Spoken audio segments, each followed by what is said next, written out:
15 شعبان کی جو رات ہے اور 15 شعبان کا روزہ، اس کے حوالے سے بہت زیادہ لوگ سوال پوچھ رہے ہیں، تو میں نے ارادہ کیا میں ایک کلپ ریکارڈ کروا دوں۔ اس میں جو بھی میری ٹوٹی پھوٹی تحقیق ہے، جو میں نے احادیث دیکھی اس بارے میں اور جو علماء کے اقوال دیکھے اور جتنا میں اس کی ریسرچ کر سکا ہوں، اس کا ایک خلاصہ آپ کے سامنے رکھوں۔ اگر میں وہ تمام احادیث آپ کو پڑھ کے سناؤں، پھر ایک ایک کی سند پڑھوں، پھر ایک ایک کی سند پہ بحث کروں، تو وہ بات بہت ہو جائے گی لمبی اور کلپ بہت طویل ہو جائے گا۔ تو ایک خلاصے کے طور پر پوری جو ایک تحقیق ہے وہ میں آپ کے سامنے رکھنا چاہتا ہوں۔ تو 15 شعبان کی جو رات ہے، جس کو شب برات کہا جاتا ہے، اس کا نام شب برات کسی بھی حدیث سے ثابت نہیں ہے، اس لیے عرب اس کو اکثر لیلۃ النصف من شعبان کہتے ہیں کہ شعبان کے جو نصف ہے اس کی رات۔ خیر، اس کا نام شب برات ہو، اگر اس وجہ سے برات کے اس میں اللہ تعالیٰ کہا جاتا ہے کہ جہنم سے بری کر دیتے ہیں، تو اس وجہ سے کسی نے نام دے دیا ہو تو ایک الگ بات ہے۔ لیکن اس رات میں ہوتا کیا کیا ہے، لوگ کیا کیا کر رہے ہیں، اس کی کیا شرعی حیثیت ہے، تو میں نمبر وار انشاءاللہ اس کو تفصیل سے بیان کروں گا۔ کچھ چیزیں تو ایسی ہیں جو بالکل ہی غیر ثابت ہیں۔ ان میں اس رات میں مٹھائی، حلوہ یا مختلف قسم کے حلوے پکا کے لوگوں میں بانٹنا، اور اس رات میں نہا دھو کے تیار ہونا یا اچھے کپڑے پہننا، ان دو چیزوں کو پہلے میں انشاءاللہ بیان کروں گا۔ دیکھیے، اسلام میں راتوں کے تہوار کا کوئی تصور نہیں ہے۔ اسلام میں جتنے بھی تہوار ہیں وہ دن کی روشنی میں ہیں۔ عید الفطر، عید الاضحیٰ، یہ ہمارے دو تہوار ہیں جس میں ہم سیلیبریٹ کرتے ہیں ایک دوسرے کو، یہ دن کی روشنی میں ہمیں بتائے گئے ہیں۔ غیر مسلموں کے تہوار رات کو ہوتے ہیں، جیسے عیسائیوں کے تہوار کرسمس آپ دیکھیں رات کو ہوتا ہے۔ تو اس کی وجہ یہ ہے کہ اسلام نے دن کی روشنی میں تہوار رکھے ہیں۔ بہت ساری حکمتیں اس میں ہو سکتی ہیں، پوری حکمتیں تو ہم نہیں جانتے، لیکن کچھ سرسری غور سے کچھ حکمتیں ہمارے سامنے آتی ہیں کہ رات کا وقت ایسی چیز ہے جو اللہ نے عبادت کے لیے بنایا یا آرام کرنے کے لیے، سونے کے لیے بنایا۔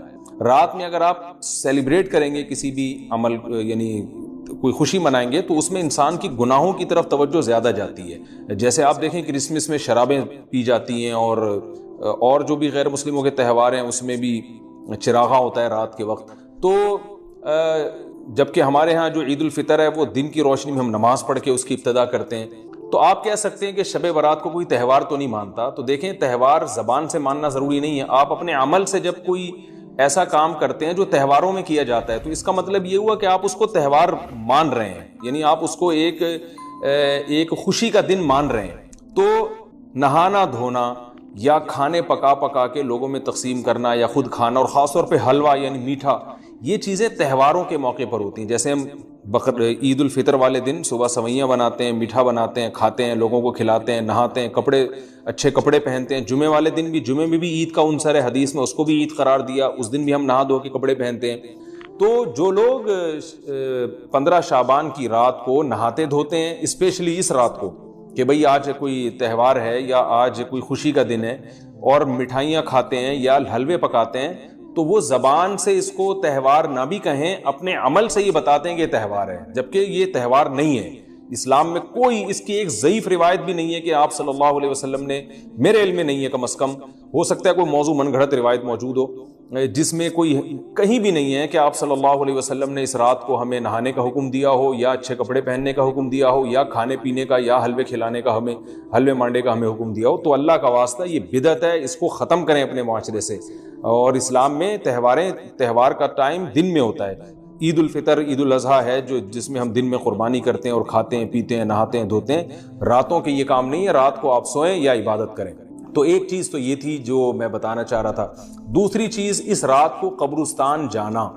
دیکھیے، اس بارے میں حدیث پیش کی جاتی ہے، مشہور حدیث ہے، لوگ سنتے رہتے ہیں کہ نبی صلی اللہ علیہ وسلم رات کو اٹھے اور امی عائشہ رضی اللہ تعالیٰ عنہ بھی آپ کے پیچھے چلی گئیں، اور آپ صلی اللہ علیہ وسلم جنت البقیع میں مغفرت کی دعا مانگ کے تشریف لے آئے واپس۔ تو یہ حدیث انتہائی درجے کی ضعیف حدیث ہے، اور ایک تو ضعیف حدیث ہے، دوسری بات یہ کہ اگر ہم تھوڑی دیر کے لیے فرض کر لیں یہ صحیح حدیث ہے، اور ہم کہتے ہیں کہ بھئی نبی صلی اللہ علیہ وسلم نے یہ عمل کیا ہے، تو صحابہ میں سے کسی سے ضعیف حدیث سے بھی ثابت نہیں ہے کہ کوئی اس رات قبرستان گئے ہوں۔ حضرت ابو بکر کے بارے میں کوئی روایت نہیں ملتی کہ اس رات قبرستان گئے ہوں، حضرت عمر کے بارے میں کوئی روایت نہیں ملتی، یا کسی ایک صحابی کے بارے میں نہیں۔ تو آپ مجھے بتائیں کہ یہ کیسی سنت ہے کہ جو صحابہ کی سمجھ میں نہیں آئی اور ہماری سمجھ میں آ گئی ہے؟ تو مشرکین مکہ یہ کہا کرتے تھے لو کان خیرن ما سبقونا الیہ، قرآن مجید کی آیت ہے کہ اگر یہ اسلام میں کوئی خیر ہوتی تو یہ صحابہ ہم سے پہل نہ کرتے، یہ صحابہ نے ہم سے پہل کیا ہے، اس کا مطلب ہے یہ اسلام خیر کا کام نہیں ہے۔ تو مشرکین کو صحابہ سے چونکہ نفرت تھی، اس لیے کہتے تھے کہ یہ چونکہ اسلام کو فالو کر رہے ہیں تو یہ اس کی علامت ہے کہ اسلام خیر نہیں ہے، کیونکہ خیر میں تو ہم صحابہ سے آگے ہوتے ہیں، اپنے بارے میں ان کا یہ اس خوش فہمی میں مبتلا تھے وہ۔ لیکن ہماری رائے کیا ہے، ہم یہ کہتے ہیں کہ لو کان خیرن لسبقونا الیہ، وہ کہتے تھے لا سبقونا، ہم کہتے ہیں لسبقونا، کہ اگر کوئی بھی خیر کا کام ہے تو صحابہ ہم سے ضرور اس میں پہل کریں گے، یہ ہو نہیں سکتا کہ خیر کا کام وہ ہم کریں اور صحابہ نے نہ کیا ہو۔ تو اسی طرح میں یہ عرض کرتا ہوں کہ دیکھیں اگر قبرستان جانا اس رات میں سنت عمل ہوتا تو صحابہ یقیناً جایا کرتے، کوئی ایک صحابی تو گیا ہو، یہ کیسی بات ہے جو صحابہ کی سمجھ میں نہیں آئی اور ہماری سمجھ میں آ رہی اور ہم قبرستان جا رہے ہیں اس رات کو۔ چلیں اگلا اسٹیپ تھوڑی دیر کے لیے فرض کر لیتے ہیں کہ نبی صلی اللہ علیہ وسلم جو ایک رات قبرستان گئے، فرض کر لیں وہ حدیث بھی صحیح ہے، یہ بھی فرض کر لیں کہ صحابہ اگرچہ نہیں گئے مگر ہم صحابہ سے بھی زیادہ آگے نکلنے کی کوشش کرتے ہیں اور صحابہ کو سمجھ میں نہیں آیا، ہمیں سمجھ میں آ گیا، تو چلیں فرض کر لیں تھوڑی دیر کے لیے کہ اس رات کو جانا ہم سنت مان لیتے ہیں، آپ کے دلائل ہم مان لیتے ہیں اور صحابہ کی سمجھ میں نہیں آئے لیکن ہماری سمجھ میں زیادہ آ رہا ہے، ہم فرض کر لیتے ہیں، مان لیتے ہیں کہ اس رات قبرستان جانا سنت ہے۔ تو آپ مجھے بتائیں نبی نے جو عمل جس طرح سے کیا ہو اس طرح سے سنت ہوگا یا آپ اپنی طرف سے، جس کو ہم پشتوں میں کہتے ہیں اخپل طریقے سے کرنا سنت ہے؟ نبی نے فجر کی 2 رکعتیں پڑھی ہیں اور ہر رکعت میں 2 سجدے کیے ہیں، آپ اگر فجر کی 3 رکعتیں پڑھیں گے تو کیا نماز ہو جائے گی آپ کی؟ اب آپ دلیل میں یہ کہیں کہ نبی نے فجر کی نماز پڑھی ہے تو مجھ پر بھی لازم ہے، تو بھائی نبی نے پڑھی ہے تو جیسے نبی کے پڑھنے سے آپ پر پڑھنا لازم ہو گیا تو جس طرح سے پڑھی ہے اسی طرح پڑھنا لازم ہوگا، اخپل طریقے سے پڑھنا لازم نہیں ہوگا۔ تو اسی طرح یاد رکھیں، فرض کر لیں کہ نبی قبرستان گئے ہیں اور یہ قبرستان جانا سنت ہے، تو نبی کس طرح گئے ہیں اور کتنی دفعہ گئے ہیں؟ نبی رات کو چپکے سے اٹھ کے گئے ہیں، کوئی کسی کو آپ نے جمع نہیں کیا، کسی کو بتایا تک نہیں، جو اس حدیث سے پتہ چل رہا ہے ہمیں، اگرچہ یہ ضعیف حدیث ہے لیکن فرض کر لیں یہ صحیح ہے، تو کہیں پتہ بھی نہیں چل رہا، چپکے سے قبرستان گئے اور چپکے سے واپس آئے اور پوری زندگی میں ایک دفعہ گئے، جبکہ ہمارے ہاں ہر سال قبرستان میں لوگ جا رہے ہیں، جب بھی شب برات آتی ہے لوگ قبرستان جاتے ہیں، ہر سال نبی ایک دفعہ گئے اور آپ ہر سال جا رہے ہیں۔ نمبر 2، جاتے جتھوں کی شکل میں، نبی تو چپکے سے گئے ہیں، تو آپ رات کو 2-2:30 بجے ذرا چپکے سے اٹھیں اور تنہائی میں جب قبرستان میں وحشت ہو اور اندھیرا ہو اور وہاں قبرستان جائیں، اتنا دم ہے آپ میں، تو ہم کہیں گے بھئی آپ نے نبی کی سنت کو زندہ کیا ہے۔ لیکن آپ تو جتھوں کی شکل میں جا رہے ہیں، نہا دھو کے جا رہے ہیں، خوشبو لگا کے جا رہے ہیں، تیار ہو کے جا رہے ہیں، اور جو کچھ وہاں خرافات ہو رہی ہیں قبرستان میں وہ تو ساری دنیا کو معلوم ہے، میلے ٹھیلے لگے ہوئے ہیں وہاں پہ، گولے گنڈے بک رہے ہیں، برگر بک رہے ہیں، گول گپے بک رہے ہیں وہاں پہ، اور پھول الگ بک رہے ہیں، ہار پھول قبروں پہ چڑھانے کے لیے۔ کیا بدماشی ہے یہ، کیا منہ دکھائیں گے رسول اللہ صلی اللہ علیہ وسلم کو قیامت کے دن؟ آپ کے سامنے کیا وہ حدیث نہیں ہے کہ نبی صلی اللہ علیہ وسلم نے فرمایا کہ روایت میں آتا ہے کہ کچھ لوگ قرب میدان حشر میں آئیں گے تو ان کے چہرے ایسے ہوں گے جیسے میری امت کے چہرے ہوتے ہیں، میری امت کی شکل ہوتی ہے، حدیث کا مفہوم میں بیان کر رہا ہوں۔ تو جب وہ حوض کوثر کا پانی پینے کے لیے میرے پاس آئیں گے تو فرشتے ان کو بھگائیں گے، سحقن سحقن، تو آپ صلی اللہ علیہ وسلم پوچھیں گے یہ تو میری امت ہے، آپ تو فرشتے کیا کہیں گے کہ یہ آپ کی وہ امت ہے جنہوں نے آپ کے دنیا سے جانے کے بعد دین میں ایسی چیزیں ایجاد کر لی تھی جن کا آپ نے حکم نہیں دیا۔ تو آپ کیا فرمائیں گے؟ سحقن سحقن، دور کرو ان سے۔ تو ایسا نہ ہو کہ ہم قیامت کے دن رسول اللہ صلی اللہ علیہ وسلم کی شفاعت سے محروم ہو جائیں۔ تو اللہ کا واسطہ قبرستان مت جائیں اس رات، گھر میں بیٹھیں آرام سے، یہیں بیٹھ کے میت کے لیے مغفرت کی دعا کریں، اور اگر آپ سمجھتے ہیں نہیں یہ حدیث بالکل صحیح ہے اور جانا لازمی ہے تو پھر تنہائی میں جائیں، ایسے قبرستان کا انتخاب کریں جہاں آپ کے علاوہ کوئی بھی نہ ہو، اور پھر چپکے سے جائیں اور پتلی گلی سے واپس آ جائیں آپ۔ اگرچہ ہم تو اس کو بھی نہیں مانتے لیکن اگر کرنا ہے تو پھر اس طریقے سے عمل کریں، اگر آپ حدیث کو فالو کرنا چاہتے ہیں آپ اپنے خیال کے مطابق۔ تو یہ 2 باتیں ہو گئیں۔ ایک تیسری چیز کیا ہے؟ کیا قرآن اس رات میں نازل ہوا ہے اور تقدیر کے فیصلے اس رات میں ہوتے ہیں؟ دیکھیے قرآن میں 2 جگہ اللہ نے اس مضمون کو بہت وضاحت سے بیان کیا، ایک سورہ دخان میں انا انزلناہ فی لیلۃ مبارکہ کہ ہم نے اس کو مبارک رات میں نازل کیا، اور اللہ نے فرمایا فیہا یفرق کل امر حکیم، اس میں حکمت والے فیصلے ہوتے ہیں اس رات میں۔ دوسری جگہ 30ویں پارے میں سورہ قدر میں اللہ نے فرمایا انا انزلناہ فی لیلۃ القدر، ہم نے اس قرآن کو لیلۃ القدر میں نازل کیا، اور اس میں بھی اللہ نے فرمایا تنزل الملائکۃ فیہا کہ فرشتے اس رات میں اترتے ہیں باذن ربہم من کل امر، تمام قسم کے معاملات لے کے۔ تو یہاں بھی اللہ بتا رہے ہیں کہ جو 1 سال کے فیصلے جس رات میں ہوتے ہیں اور فرشتوں کے حوالے کیے جاتے ہیں وہ رات اور قرآن کے نازل ہونے والی رات ایک ہی ہے، یہ الگ الگ راتیں نہیں ہیں. اور سورہ قدر میں اللہ نے فرما دیا واضح لفظوں میں کہ وہ لیلۃ القدر کی رات ہے. تو اتنی وضاحت کے بعد پھر یہ کہنا کہ اس رات میں قرآن نازل ہوا تھا جبکہ اس کے بارے میں کوئی صحیح حدیث موجود بھی نہیں ہے، ضعیف یا موضوع روایتیں ہیں، تو یہ بالکل قرآن پر میں سمجھتا ہوں کہ یہ ٹھیک نہیں ہے، بالکل دلیل کے لحاظ سے یہ کمزور بات ہے.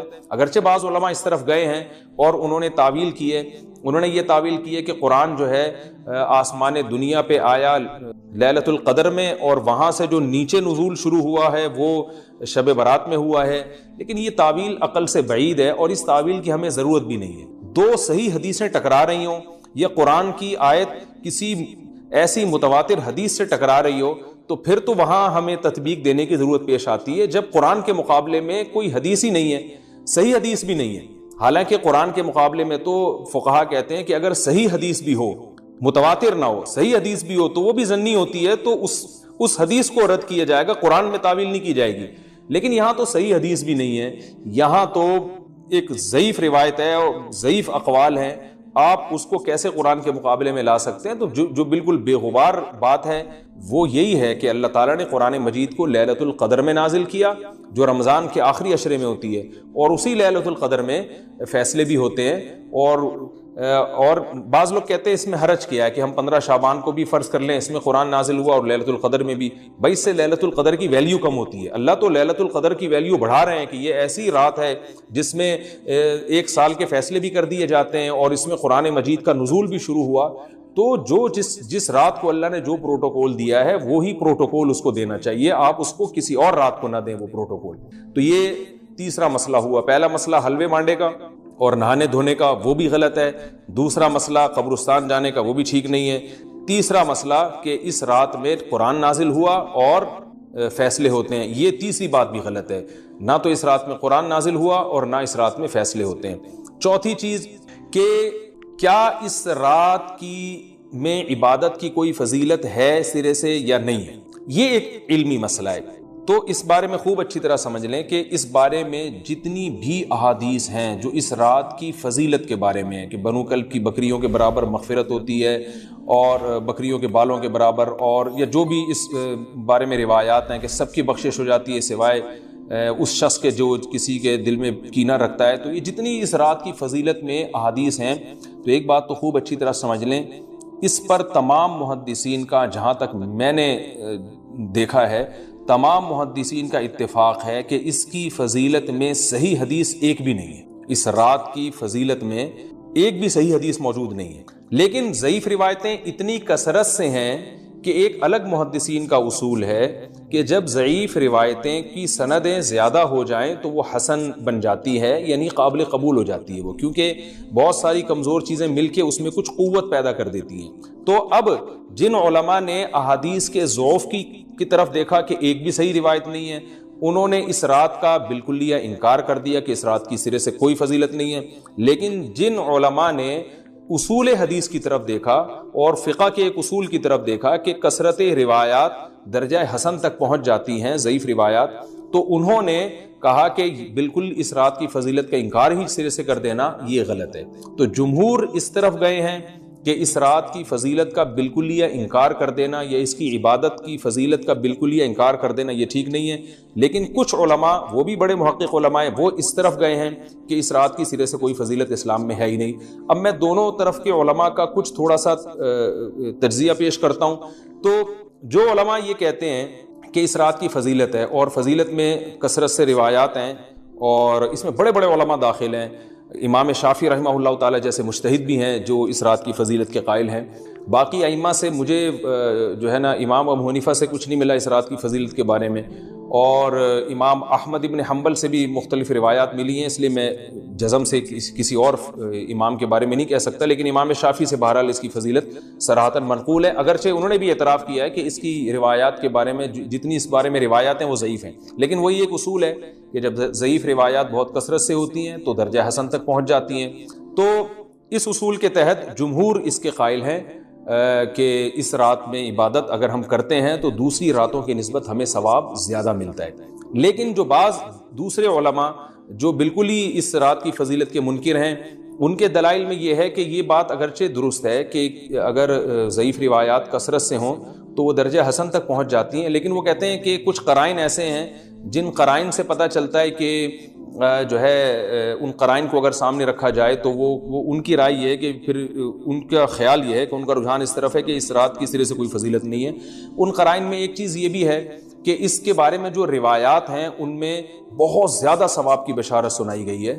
تو بعض محدثین کا یہ اصول ہے کہ کسی رات کے بارے میں یا کسی خاص عمل کے بارے میں بہت زیادہ کہیں غلو ہوتا ہے یا مبالغہ ہوتا ہے، غلو تو نہیں کہہ سکتے، تو یہ خود ایک اس طرف اشارہ ہوتا ہے کہ یہ ایک ذوف ہے، اگرچہ یہ کوئی اتنی مضبوط بات نہیں ہے، لیکن بہرحال جو علماء اس کی فضیلت کے بالکل منکر ہیں ان کی ایک دلیل میں آپ کے سامنے پیش کر رہا ہوں۔ دوسری بات یہ ہے کہ جو علماء اس کی فضیلت کے بالکل بھی قائل نہیں ہیں ان کی ایک بڑی دلیل یہ بھی ہے، جن میں ہمارے شیخ حضرت مفتی رشید احمد صاحب رحمہ اللہ تعالیٰ بھی تھے، اگرچہ انہوں نے اس بارے میں کوئی صراحتاً فتویٰ نہیں دیا، لیکن وہ یہ اشکال ظاہر کیا کرتے تھے کہ شریعت میں جب بھی کسی وقت کی یا کسی خاص رات کی کوئی فضیلت آتی ہے تو اللہ تعالیٰ اس کو جو ہے وہ اس کا صحیح ٹائم نہیں بتاتے بلکہ اس میں اختلاف ڈال دیتے ہیں۔ اس کی مثال ایسے جیسے جمعے کے دن حدیث میں آتا ہے کہ ایک وقت جمعے میں ایسا آتا ہے جس میں دعا لازمی قبول ہوتی ہے، اب ظاہر ہے وہ بڑا فضیلت کا وقت ہے، تو وہ وقت ہمیں متعین طور پہ بتایا نہیں گیا ہے،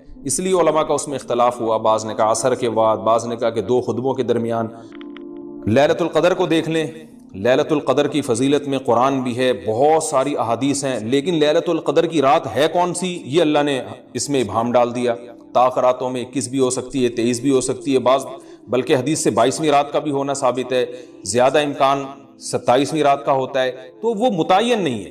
تو جو علماء کہتے ہیں اس کی سرے سے کوئی فضیلت ہی نہیں ہے، ان کا رجحان وہ ان کی ایک یوں سمجھیں کہ دلیل تو نہیں لیکن ایک استئناس کہتے ہیں اس کو، کہ اس سے ان کے اس نظریے کو تقویت ملتی ہے کہ اگر یہ اس کی اتنی زیادہ فضیلت ہے تو اس کی تعیین میں اختلاف بالکل بھی نہیں ہے، تو یہ وہ کہتے ہیں کہ یہ مزاج شریعت کے خلاف ہے۔ اور تعیین میں اختلاف ہوتا کیوں ہے؟ علماء نے بیان کیا اگر لیلۃ القدر کو متعین طور پہ بیان کر دیا جاتا ہے نا کہ یہی لیلۃ القدر ہے تو بہت ساری اس میں جو ہے نا حکمتیں فوت ہو جاتی، جن میں ایک یہ بھی کہ اس رات میں جہاں عبادت کا ثواب بہت ہے گناہ کا عذاب بھی بہت ہے، پھر اگر اس رات میں کوئی گناہ کرتا تو وہ اللہ کے عذاب سے نہ بچ پاتا، کیونکہ وہ اللہ متعین کر دیا کہ یہ لیلۃ القدر ہے، تو کیسے تم اس میں گناہ کر رہے ہو؟ اب معاملہ اللہ نے مبہم رکھ دیا کہ بھئی یہ بھی ہو سکتی ہے تو اگلے دن بھی ہو سکتی ہے۔ اور ایک فائدہ یہ بھی اس میں رکھا متعین نہ کرنے میں کہ لیلۃ القدر انہی کو ملے جو تلاش کریں، جو پورا عشرہ جاگیں گے ان کو لیلۃ القدر ملے گی۔ اگر اللہ اسپیسیفک دن بتا دیتا کہ 21ویں ہے، 23ویں ہے یا 25ویں ہے یا 22ویں ہے تو بہت سارے لوگوں کو لیلۃ القدر مل جاتی، تو اللہ نے جو مبہم رکھا ہے نا تو ایک رات کی فضیلت اللہ نے بڑھا دی مگر اس کی تعیین میں ابہام پیدا کر دیا تاکہ جو پورا عشرہ جاگے گا اسی کو لیلۃ القدر ملے گی، اس کے علاوہ ہر آدمی کو نہ ملے۔ وہ ایک اللہ کی ایک حکمت ہو سکتی ہے اس میں۔ تو یہ 2 حکمتیں ہیں کہ اس میں گناہ اگر کوئی کرے تو اس پر عذاب نہ آ جائے، کیونکہ اگر متعین کر دیا جائے گا تو پھر گناہ کیسے تم کر رہے ہو اس رات میں، تو اللہ نے اس میں بھی ابہام پیدا کر دیا۔ جو گناہ کرنے والا ہے اگرچہ وہ بڑا گناہ گار ہے اس رات میں، چاہے وہ رمضان کا آخری عشرے میں کسی رات میں بھی گناہ کرتا ہے، لیکن کم از کم اتنا عذر تو ہے کہ اس کو کیا پتا تھا کہ یہ آج لیلۃ القدر ہوگی۔ تو جو 15 شعبان کی رات ہے اس کی بہت زیادہ فضیلت ہے، تو پھر یہ رات کو متعین کیوں کر دیا گیا؟ یہ ان علماء کی دلیل میں بیان کر رہا ہوں جو اس کی فضیلت کے بالکل بھی قائل نہیں ہے، لیکن بہرحال حقیقت یہ ہے کہ جمہور علماء اس کی فضیلت کے قائل ہیں، کیونکہ یہ جو میں نے دلائل دیے کہ وہ علماء جو اس کی فضیلت کے سرے سے منکر ہیں ان کے یہ دلائل کو ہم دلیل نہیں کہیں گے بلکہ استئناس کہیں گے، کہ استئناس کہتے ہیں کہ ایک چیز استدلال نہیں ہے بلکہ ان اپنے نظریے کی تقویت کے طور پر ایک چیز کو پیش کر دینا جس سے یہ لگتا ہو کہ واقعی یہ صحیح کہہ رہے ہیں، اس کو استئناس کہتے ہیں، میں جو آسان لفظوں میں سمجھانے کی کوشش کر رہا ہوں۔ اور ایک استدلال کہتے ہیں کہ ایک ریسرچ کو، ایک پوری تحقیق کو۔ تو جمہور کا مذہب ایک اصول پر مبنی ہے کہ بھئی اتنی ساری روایات ہیں اور ضعیف ہیں، ان میں ٹھیک ہے کچھ موضوع بھی ہیں لیکن بہت ساری ایسی ہیں جو موضوع بھی نہیں ہیں، تو ضعیف روایات ہیں جب اتنی کثرت سے ہیں اور اس میں ہے بھی عبادت کا تذکرہ تو عبادت کرنے میں کوئی حرج بھی نہیں ہے، تو لہذا انہوں نے اس کو جو ہے نا اس کو دلیل بنایا ہے اور اصول کے لحاظ سے یہ بات درست ہے۔ تو اس اصول کو اگر کوئی فالو کرنا چاہے تو اس رات کی عبادت اس کے لیے بالکل ٹھیک ہے، اور اللہ کی رحمت سے امید ہے کہ اس میں اس کو ثواب زیادہ ملے گا۔ تو جمہور ایک طرف ہیں اور بعض علماء دوسری طرف ہیں۔ تو یہ میں نے صرف اس لیے بیان کر دیا کہ اس رات کی فضیلت میں اتفاق نہیں ہے، بلکہ مختلف فی ہے، مجتہد فی ہے، اختلاف رائے اس میں ہو سکتا ہے۔ تو اگر کوئی عالم اس رات کی فضیلت کا بالکلیہ انکار کرے اور ان علماء کا بھی احترام کرے جو اس رات کی فضیلت کے قائل ہیں، تو پھر اس عالم پر رد کرنے کا حق نہیں ہے۔ دوبارہ میں اپنی بات کو ریپیٹ کرتا ہوں، اگر کوئی عالم یہ کہے کہ اس رات کی سرے سے کوئی فضیلت نہیں ہے تو اس عالم پر طعن و تشنیع جائز نہیں ہے، کیونکہ ان کے بھی کچھ نہ کچھ استدلالات ہیں۔ ہاں، اگر کوئی عالم اس رات کی فضیلت کا انکار کر کے جمہور کے مذہب کو بالکل غلط قرار دیں اور اس عمل کو یہاں اس رات کی عبادت کو بالکل بدعت قرار دیں، اور جو اس رات میں عبادت کر رہے ہیں یا اس کی فضیلت کے قائل ہیں ان کو بدعتی قرار دیں، تو یہ غلو ہو جائے گا، یہ زیادتی ہو جائے گی، جو کہ بالکل غلط ہے۔ کیونکہ جب دونوں طرف دلائل ہیں تو اعتدال والی رائے اختیار کرنی چاہیے، اور کسی ایک طرف بہت زیادہ جھکاؤ یا کسی ایک کو 100% غلط قرار دے دینا، بدعتی قرار دے دینا، یہ درست نہیں ہے۔ تو ہماری قوم میں ایک مزاج ہے کہ بس اپنی رائے کو مسلط کرتے ہیں اور دوسرے کی رائے کو مانتے ہی نہیں۔ تو عوام کے لیے کیا ہے؟ لوگ کہتے ہیں مفتی صاحب کنفیوز کر دیا آپ نے، تو لٹکا کے چھوڑ دیا ہمیں۔ وہی میں کنفیوز نہیں کر رہا، عوام جمہور کے مذہب کو فالو کرے گی، جمہور میں بڑے بڑے علماء ہیں، وہ اس کی فضیلت کے قائل ہیں اور وہ اس کے قائل ہیں کہ اس رات میں عبادت کرنی چاہیے، تو آپ جمہور کے مذہب کو فالو کر سکتے ہیں۔ تو اب یہ بات تو ہو گئی جمہور کا مذہب، میں نے آپ کو بتایا کہ وہ اس رات میں فضیلت کے قائل ہیں کہ اس رات میں عبادت کرنی چاہیے، لیکن کیسے کرنی چاہیے اس پر تمام علماء کا اتفاق ہے کہ مسجد میں جتھے بنا کے جانا یا اجتماعی عبادت کرنا یہ بالکل بدعت ہے، بالکل ناجائز ہے۔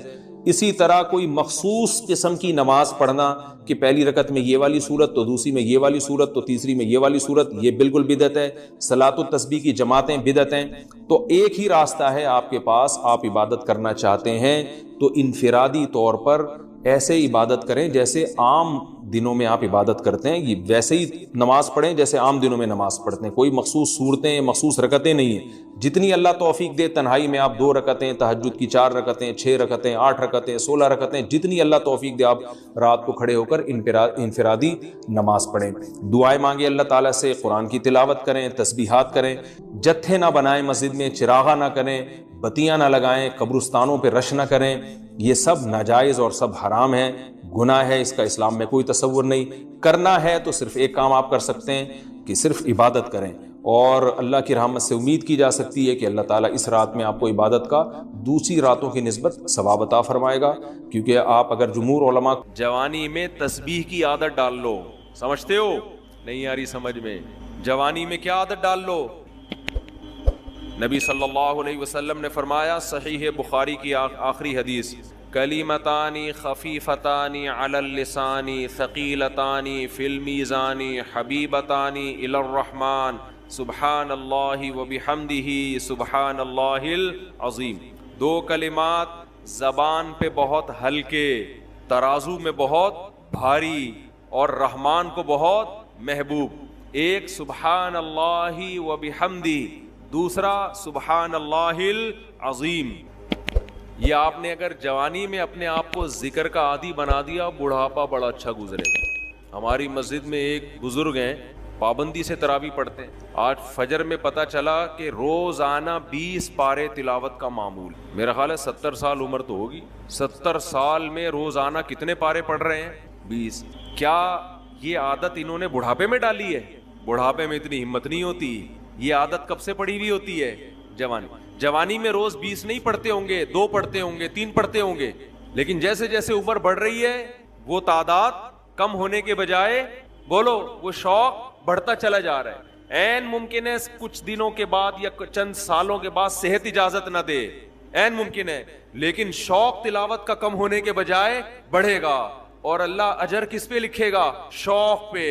حدیث میں آتا ہے کسی کا کوئی معمول تھا، صحت خراب ہونے کی وجہ سے معمول چھوٹ گیا تو اللہ اس کے اعمال میں وہ نیکی لکھتے رہتے ہیں۔